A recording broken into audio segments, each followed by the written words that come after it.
Assalamualaikum warahmatullahi wabarakatuh.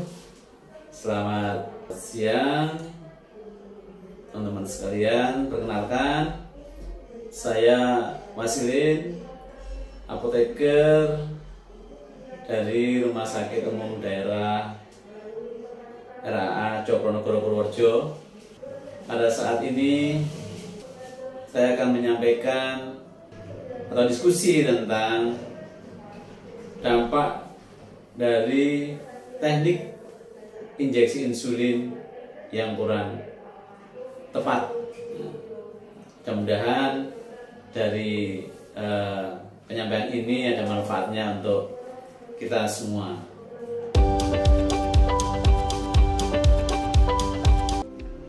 Teman-teman sekalian, bahwa salah satu indikator keberhasilan dari terapi insulin adalah teknik injeksi insulin yang tepat.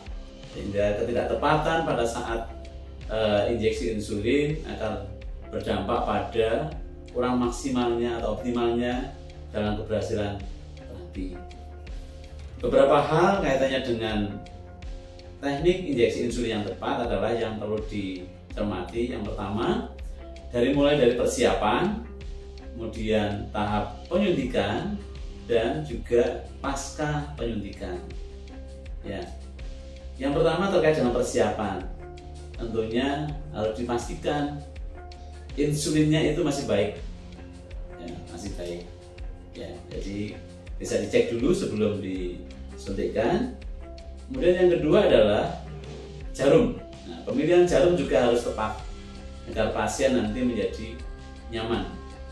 Karena kalau pasien dalam memilihkan jarum tidak tepat, misalnya terlalu panjang, nanti pasien akan mengeluh sakit, sehingga nanti bisa berdampak pada ketidakpatuhan pasien untuk menggunakan insulin berikutnya. Kemudian persiapan berikutnya adalah priming. Nah, ini juga menjadi hal penting karena untuk menguji bahwa jarum yang akan kita gunakan memang berfungsi dengan baik. Nanti kalau diketahui ada jarum yang tidak maksimal, katakanlah tidak bisa digunakan, maka akan berdampak pada insulin yang disuntikkan. Kita masuk tahap yang kedua, tahap penyuntikan. Tadi sudah kita pastikan insulinnya masih baik, jarumnya sudah dipilih dengan tepat, sudah dilakukan priming. Kemudian sekarang tahap penyuntikan. Nah, di tahap penyuntikan ini kita harus memberikan informasi kepada para pengguna atau pasien. Pertama, masalah rotasi penyuntikan. Nah, rotasi penyuntikan ini penting agar tidak berdampak pada hal yang tidak kita harapkan, yang nanti akan kita bicarakan selanjutnya. Kemudian lokasi penyuntikan. Nah, ini juga pasien harus dipahamkan betul di mana lokasi-lokasi yang tepat pada saat melakukan penyuntikan insulin. Kemudian berikutnya adalah kalau yang pada intinya pada saat menyuntikkan, ya, pada saat penekanan saat penyuntikan itu harus diajarkan bahwa harus maksimal menekannya. Kalau misalnya 5 unit, maka harus benar-benar nekannya itu ya sampai akhirnya pada 0 ya dari 5 unit. Jangan sampai nanti pada saat penekannya ragu-ragu, artinya ada insulin yang tidak tersuntikkannya sehingga dosisnya menjadi tidak tepat. Yang berikutnya adalah lamanya penyuntikan. Artinya pada saat sudah disuntikkan jangan buru-buru untuk diangkat. Artinya ini penting ya. Nah, kemudian tahap yang ketiga adalah pasca penyuntikan tadi ya. Nah, yang kita perhatikan tentang bekas penyuntikannya seperti apa. Oh, misalnya jadi keluar darah, ini juga perlu kita sampaikan ke pasien. Oh, berarti mungkin jarumnya yang tidak tajam, ya kan?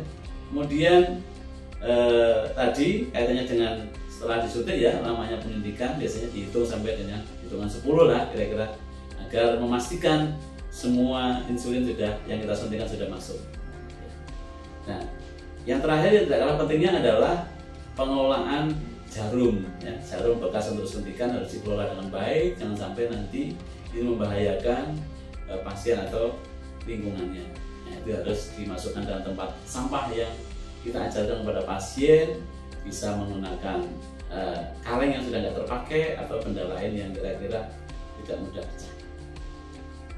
Nah, kemudian saya masuk pada sedikit ya, karena kita akan membahas masalah melihat dampak yang akan terjadi seandainya penyuntikan insulin itu tidak benar. Nah, beberapa hal tadi sudah saya sampaikan terkait dengan apa?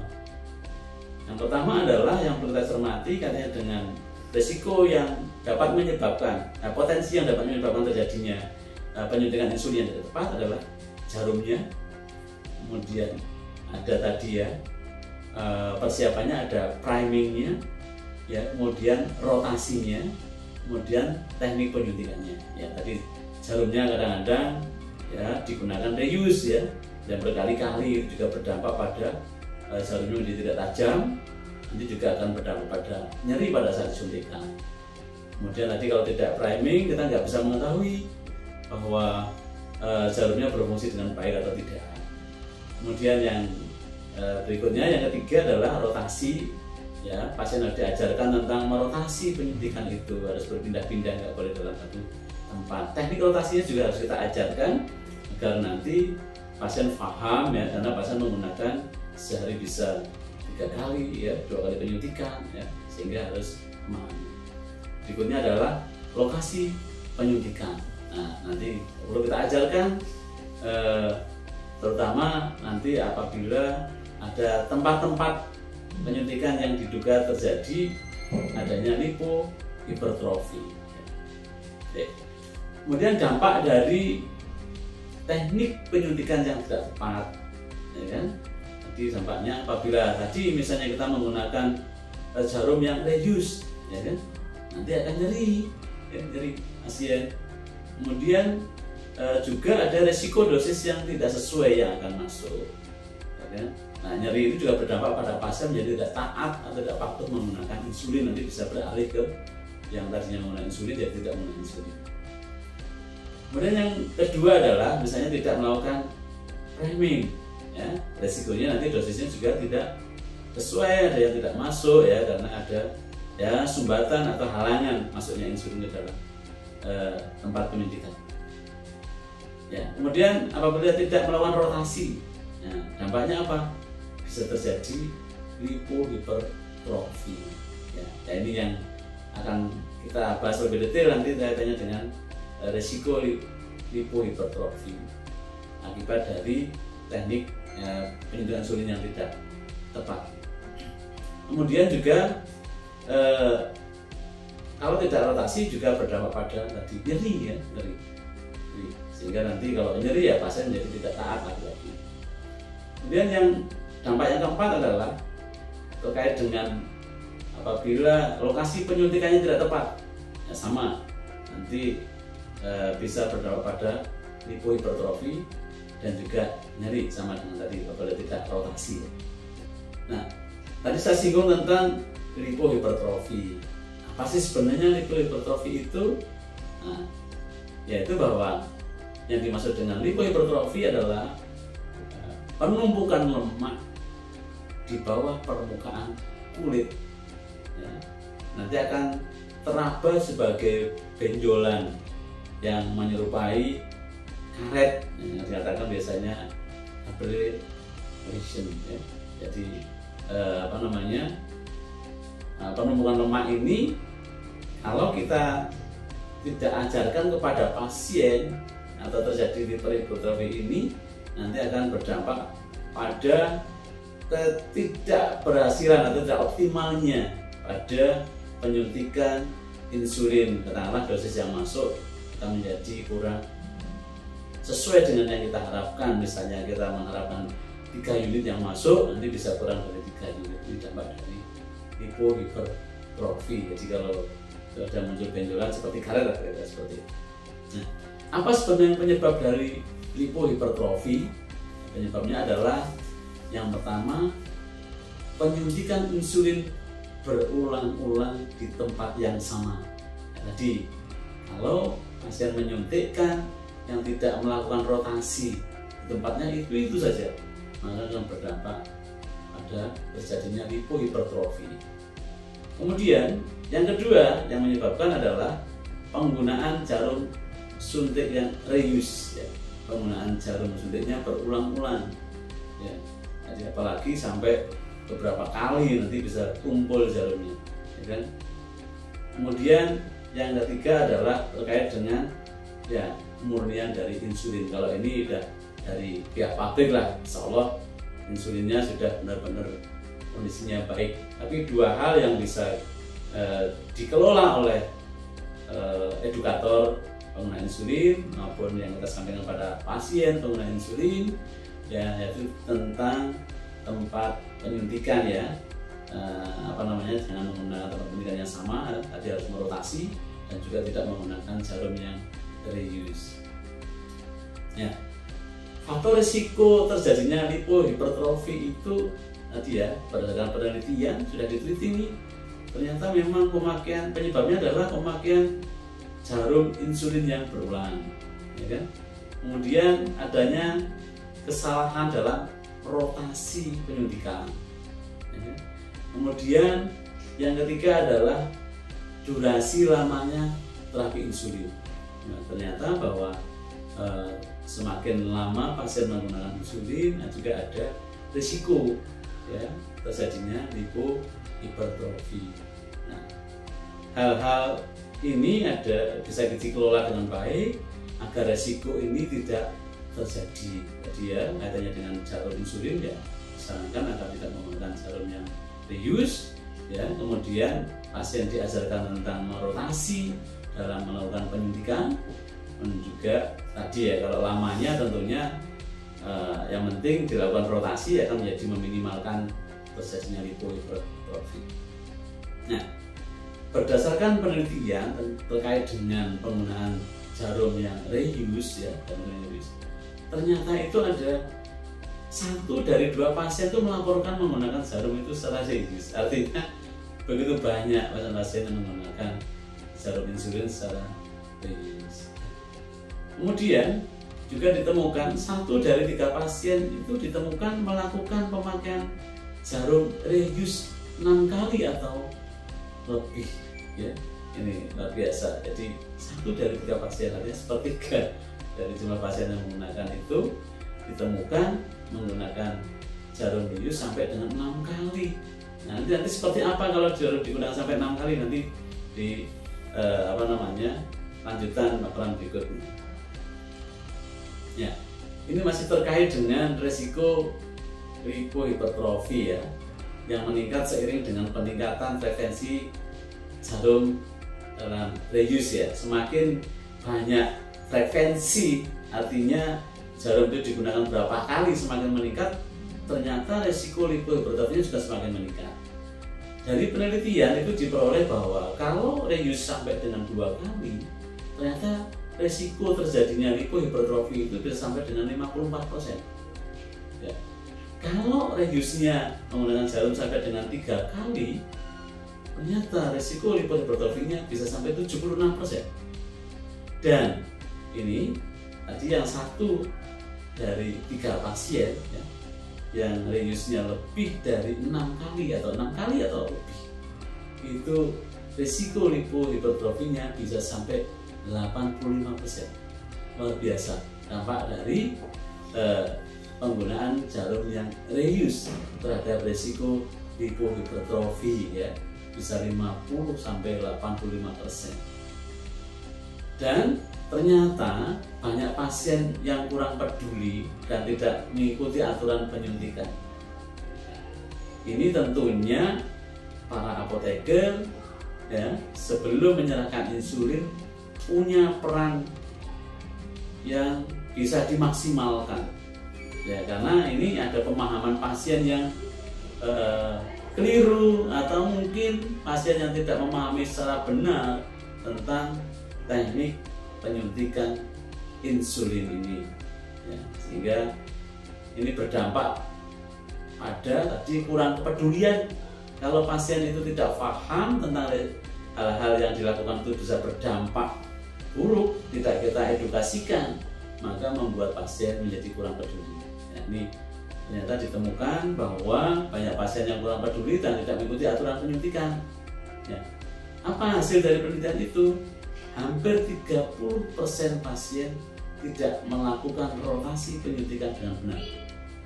Nah, ini bisa jadi disebabkan karena tidak tahunya kenapa harus rotasi, atau tidak tahu tentang resiko boleh tidak rotasi. Oke, kemudian yang berikutnya adalah ternyata hanya 32% pasien yang melakukan hitungan sampai 10 detik atau 10 kali lah pada saat menyuntikkan. Kita harus memberi kesempatan agar semua insulin bisa masuk dulu ke tempat penyuntikan. Nah, untuk sederhananya kita ajarkan ya 10 hitungan. Nah, ternyata hanya 32% yang melakukan, artinya mengangkat dari tempat penyuntikan itu ya sampai dengan 10 hitungan ya, pada saat penyuntikan secara simultan.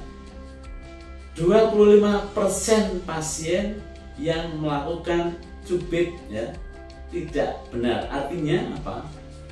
Bahwa hanya 75% yang melakukan pencubitan dengan benar ya. Dan ternyata kurang dari 50% ya, yang melepaskan skin fold dengan benar. Artinya pada saat pencubitan pasien-pasien yang memerlukan pencubitan karena yang kurus tadi ya. Nah, ini secara real tentang dampak lipohipertrofi ya. Yang real adalah yang pertama ya, bahwa ternyata HbA1c-nya menjadi lebih tinggi pada pasien-pasien yang mengalami lipohipertrofi yang menggunakan insulin ya. Kenapa lebih tinggi? Ya, karena di tempat-tempat yang lipohipertrofi kalau dilakukan penyuntikan maka insulin yang terabsorpsi menjadi menurun. Nah, kalau menurun maka gula darah dari pasien itu menjadi tinggi. Ya, kalau tinggi ya pada saat dalam pemeriksaan HbA1c maka menjadi lebih tinggi. Kemudian dampak yang kedua tadi ya, absorpsi insulinnya ya tidak stabil. Tidak stabil ya, variabilitas ya, glukosa darahnya menjadi tinggi ya. Bisa juga terjadi hipoglikemi, juga bisa hiperglikemi ya. Tadi kalau misalnya penyerapannya terhambat ya tentunya gula darahnya menjadi tinggi karena insulin yang sesuai dengan target hanya sedikit. Nah, ini dampak dari lipohipertrofi sangat bermakna ternyata ya terhadap apa?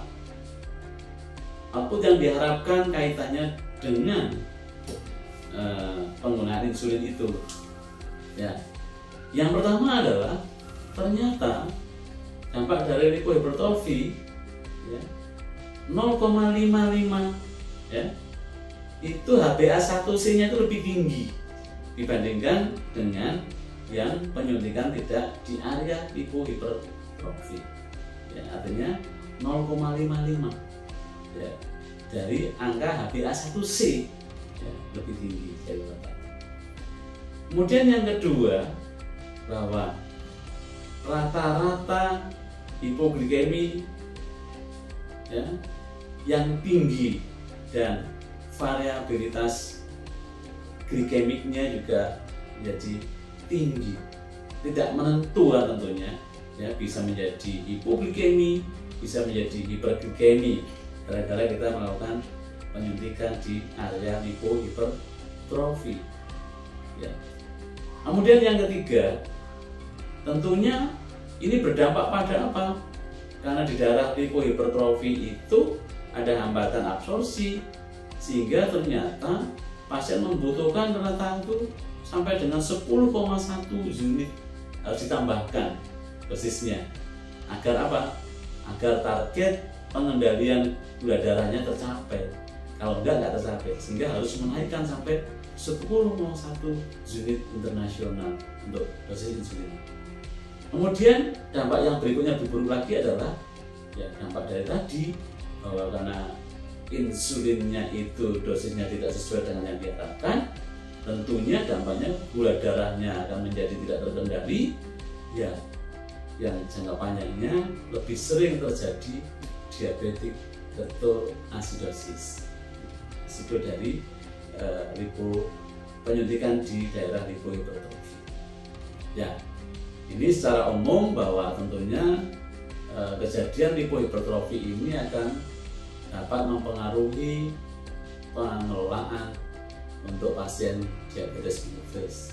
Ya, tadi ya adanya absorpsi yang tidak menentu di area lipohipertrofi, maka pasien bisa mengalami hiperglikemi, ya kan? Bisa juga dia mengalami hipoglikemi, ya, yang tidak terprediksi. Sehingga ini tentunya ya tadi ya akibat dari variabilitas yang tidak menentu kaitannya dengan penyuntikan di area lipohipertrofi. Kemudian pasien mengganti penyuntikan ya dari area lipohipertrofi ke jaringan normal. Nah, ini juga beresiko terjadinya apa? Hipoglikemi. Ya. Kecuali apabila ya pindah dari lipohipertrofi ke yang normal itu dilakukan penyesuaian dosis. Nah, ini kan harus dilakukan edukasi yang baik. Memang sebaiknya untuk menghindari di area yang lipohipertrofi itu. Ya, tapi kalau pasien dia memindah-pindah sendiri yang biasanya nyuntik di daerah lipohipertrofi dengan dosis yang tinggi, tahu-tahu pindah sendiri dia di area yang tidak lipohipertrofi, ini juga bisa berdampak hipoglikemi. Itu juga membahayakan. Ya, karena tadi di area lipohipertrofi dia membutuhkan dosis yang lebih banyak, begitu pindah di lokasi yang tidak lipohipertrofi, ini berdampak terjadinya hipoglikemi karena insulin yang masuk menjadi cukup banyak. Ya. Itu perlu dikelola dengan baik ya untuk pasien-pasien yang mengalami lipohipertrofi. Nah, bahwa berdasarkan penelitian tadi sudah saya sampaikan, menyuntik di area lipohipertrofi itu akan meningkatkan gula darah, jadi kan bisa berdampak pada hiperglikemi. Ya, ternyata dari penelitian itu ditemukan terjadi 70% peningkatan gula darah pasien-pasien yang disuntik ya dengan insulin postprandial ya. Ya, jadi terutama pada saat 2-5 jam sudah penyuntikan yang mengalami peningkatan rata 70% gula darahnya meningkat. Nah, lipohipertrofi ini juga merupakan komplikasi yang paling umum terjadi pada penyuntikan insulin. Ya. Jadi yang semakin sering dia ada risiko terjadinya lipohipertrofi. Nah, ternyata 31% ya, jumlah pasien ditemukan mengalami lipohipertrofi pada saat dilakukan pemeriksaan oleh tenaga kesehatan. Ya, biasanya lokasi penyuntikannya ada di perut, itu lipohipertrofinya bisa sampai 21,1%, di paha itu bisa 11,2%, di bokong ya, paha ya 2,8%, di lengan ya 13,4%. Ini berdasarkan penelitian yang pernah dilakukan. Kemudian komplikasi lainnya adalah ternyata 44% ya, pasien tetap melanjutkan menyuntik insulin di area lipohipertrofi. Ya, jadi ternyata ada 44% pasien yang tetap menyuntik di area lipohipertrofi. Ya. Setelah ditelisik lebih lanjut, ternyata apa alasan pasien tetap menyuntik di area lipohipertrofi? Ya, ini pertama alasannya adalah untuk kemudahan. Ya, dia milih tempat-tempat yang mudah, terus, ya kan? Ya, ditemukan ternyata ada 16,8% pasien yang menjawab wah ini karena mudah. Ya. Kemudian ada 22,1% dia menjawab karena hanya sedikit atau tidak nyeri, walaupun tempatnya nggak berpindah-pindah. Nah, makanya dia tetap di situ, dia merasa nyaman aja. Ya kan? Nah, Kemudian ada lagi 34,7% yang menjawab, ini hanya kebiasaan saja, udah biasanya di situ. Ya, dia merasa nggak ada masalah, jadi udah biasanya di situ aman-aman saja. Ya kan? Nah, ada lagi pasien yang dia menjawab 26,4% itu saya tidak tahu. Ini ya sudah. Ya, jadi mirip-mirip dengan yang tadi ya, hanya kebiasaan. Ini ternyata seperti ini fakta yang ada, ya, sehingga menjadi tanggung jawab kita semua sebagai para edukator pasien-pasien yang menggunakan insulin. Teman-teman sekalian, bahwa menyuntik di area lipohipertrofi itu tadi saya sampaikan menyebabkan penurunan dan variabilitas penyerapan insulin, kan? Makanya berdampak pada peningkatan gula darah dan kadang-kadang juga terjadi hipoglikemi, ya.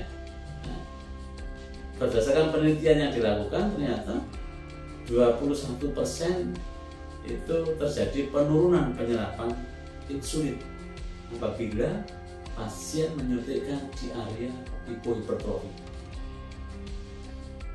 Kemudian ada 4-5 kali variabilitasnya lebih besar. Ya, jadi tidak menentuan tentang kadar gulanya menjadi tidak menentu itu 4-5 kali. Ya, tidak pastian target gula darah yang tercapai. Nah, kita sudah pahami tadi kaitannya dengan apa yang menyebabkan terjadinya lipohipertrofi, dampak yang akan terjadi kalau sampai pasien melakukan penyuntikan di area lipohipertrofi.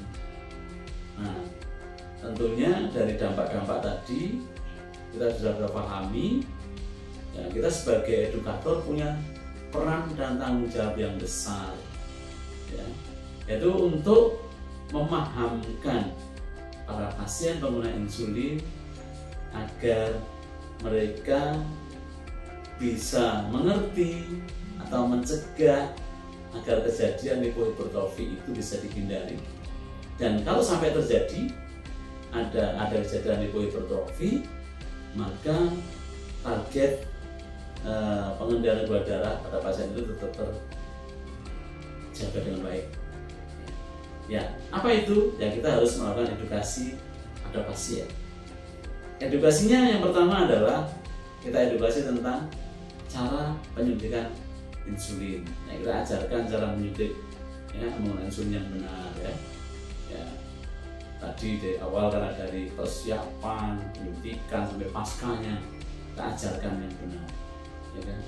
Ya, rotasi harus dilakukan, ya. Jarumnya tidak reuse, ya, sekali pakai, karena ternyata tadi penelitiannya penggunaan jarum reuse itu berdampak tinggi kejadian lipohipertrofi. Ini harus dipahamkan pasien, termasuk tadi risiko-risiko yang lebih detail lagi apabila pasien tetap menyuntikkan di area lipohipertrofi. Yang kedua adalah yang perlu kita edukasikan, ya, tentang lokasi penyuntikan. Ya. Jadi area-area yang dapat digunakan untuk penyuntikan insulin harus kita beritahukan secara benar, ya, bagaimana kita bisa mengarahkan pasien melakukan penyuntikan dengan benar, termasuk rotasinya, ya kan?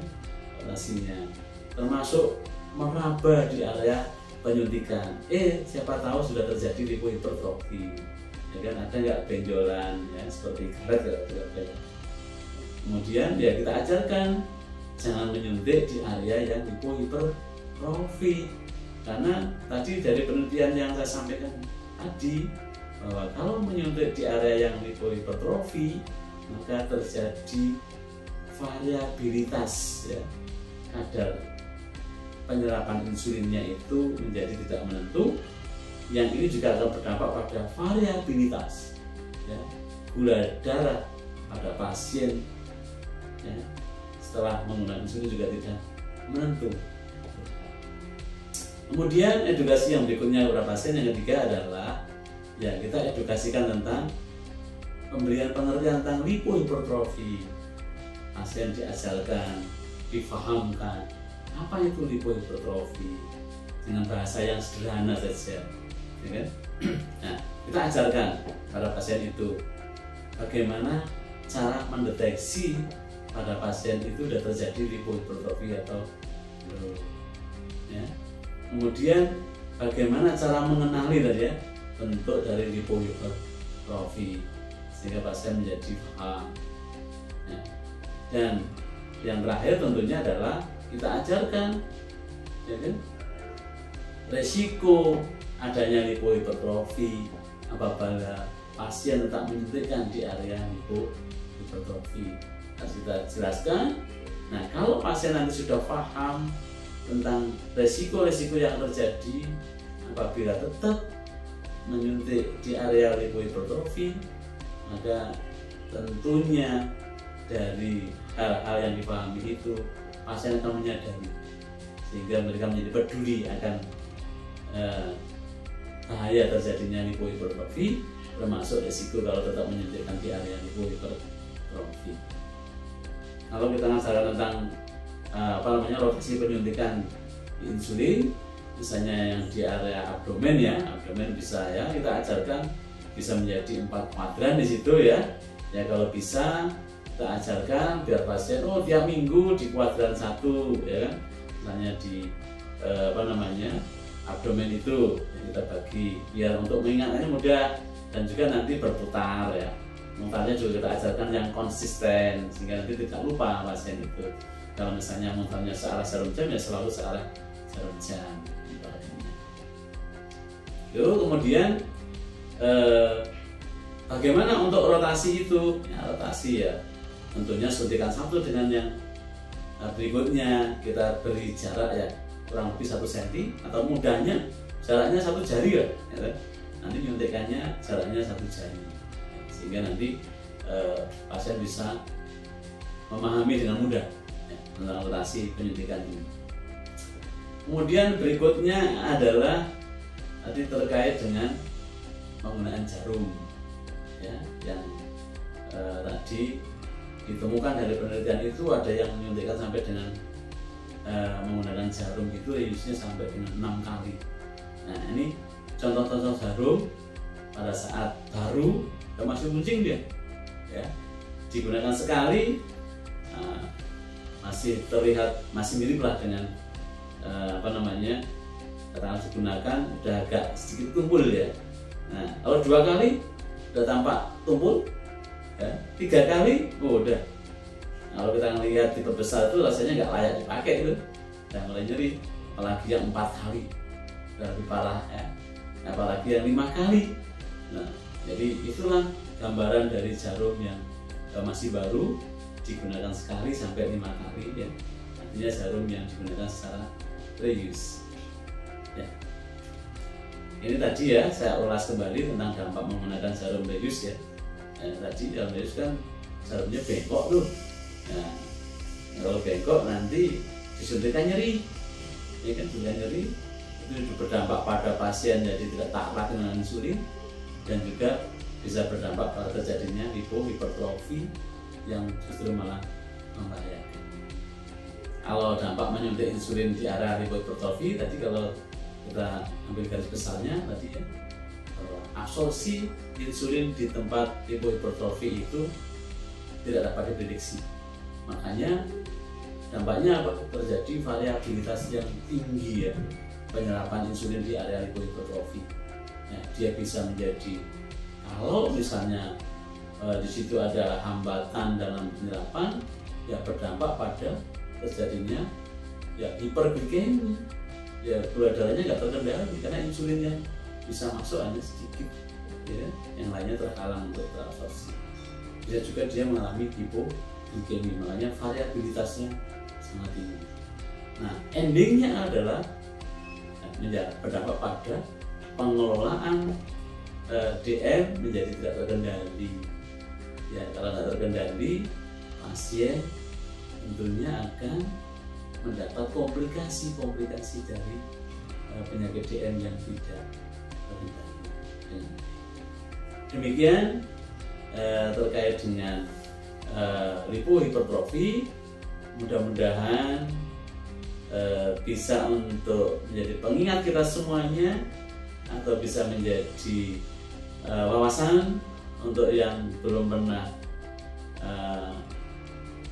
tahu tentang lipohipertrofi dan bahayanya, dan juga bisa digunakan untuk melakukan edukasi kepada pasien, memahamkan kepada pasien, sehingga lipohipertrofi bisa kita cegah, dan endingnya adalah pengelolaan pasien DM bisa dikelola dengan baik, gula darah pasien terjaga dengan baik, maka secara tidak langsung kita ikut berperan pada dapat dicegahnya komplikasi-komplikasi penyakit, terutama pasien-pasien yang menderita diabetes mellitus.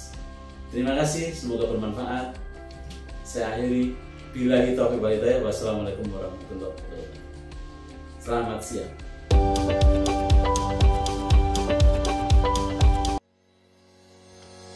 BD Diabetes Care. Continued innovation from a trusted brand. New BD research findings result in a new pen needle design, BD Ultrafine Pro, redesigned with patients in mind. Design principles, consistency, comfort, confidence. Redesigned to deliver more reliable subcutaneous injections across a range of injection forces. According to other studies, more reliable subcutaneous injections may reduce glycemic variability. Redesigned to make injections easier from start to finish. Design features individually sealed to provide sterility assurance. Resized with added ridges for easier attachment and removal. New shape for easier grip and removal. Highly engineered and patented skin contact area. The patented BD Ultrafine Pro 32G by 4mm pen needle base is engineered to first concentrate, then distribute injection force pressure uniquely around the injection site to support more reliable 4mm target injection depth compared to other pen needles. BD Ultrafine Pro needle base provides more reliability in achieving target injection depth when accounting for the variable amount of pressure user applied to the skin while injecting compared to other 4mm pen needles. The BD Ultrafine Pro needle base is designed to compensate for variable injection forces. New design is built around BD's proven 32G by 4mm needle, including pentapoint comfort and easy flow technology. Designed with patients in mind, delivering a more reliable 4mm target injection depth and helping users feel more comfortable throughout the injection process. Consistency, comfort, confidence.